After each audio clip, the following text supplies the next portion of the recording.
Here we Okay, go. so in the summer, I have a paid internship that I do in a corporate office up in Irvine. And I'm only there for the summer, so I don't really know a lot of people because people change all the time, right?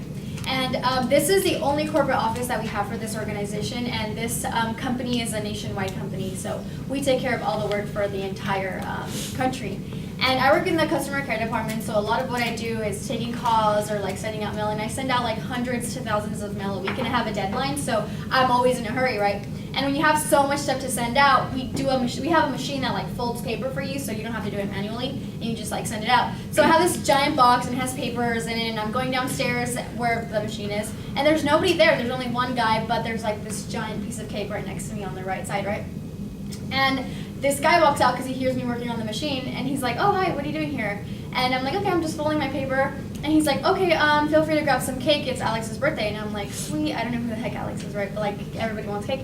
But after a while, I'm like, "Okay, I can't do that because morally for myself, I feel like it's uncool if you eat somebody's cake and like you don't even know them, right? And it's their birthday." And there's only like 2 reasons why you would go to somebody's department. So people celebrate like baby showers, birthdays, anniversaries, like all kinds of things. But you wouldn't just go to a department if you're not there to eat the food unless you like A, know this person, like you're friends with them, or I don't know, relatives or something.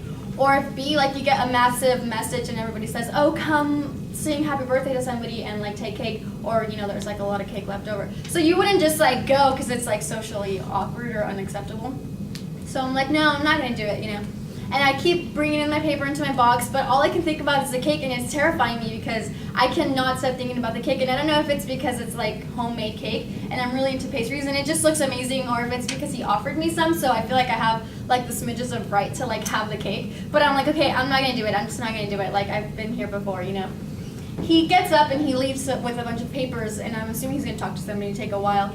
And I'm thinking, okay, if I'm gonna grab cake, like now would be the time to grab cake. But I'm like, okay, the fact that he's not here, and I'm thinking now that I'm like alone, I can grab the cake. That just shows me that I don't think it's cool for me to grab the cake if I don't know this guy, right? So I'm like, I'm not gonna do it. And I'm like, oh my God, all I'm thinking about is the cake. But now it's too late because he's gonna walk in and like see me eating it. So I'm like, okay, I'm not gonna do it. And like 5 seconds later, I'm like, oh my God, I could have already ate the cake and he wouldn't even know. But now it's like definitely too late because he's just gonna walk in, right? So I'm like, I'm not gonna do it. And I keep eating my paper, and I'm like, you know what? I'm just gonna do it. So like I walk over there and the door's to my back, so I'm freaking out, and I'm like, I'm just gonna cut a piece so I don't need like a plate and a fork. I can just like cut it and like eat it right away, just like try it, right? So as I'm cutting it, I'm like super paranoid, and I'm just like so definitely sure he's gonna walk in, but obviously he doesn't. I'm just like super paranoid. I take it, I'm walking to my desk, and I'm gonna eat it, and it breaks all over me, and I have frosting on my shirt, frosting on my glasses, hanging on my shirt. There's cake on the floor, there's frosting all over my hands, and now I'm just like, oh my God, I like totally messed up, right? I'm grabbing napkins, and I'm picking everything up, I'm throwing it away, and I'm just so scared he's gonna walk in and catch me. I managed to throw it away.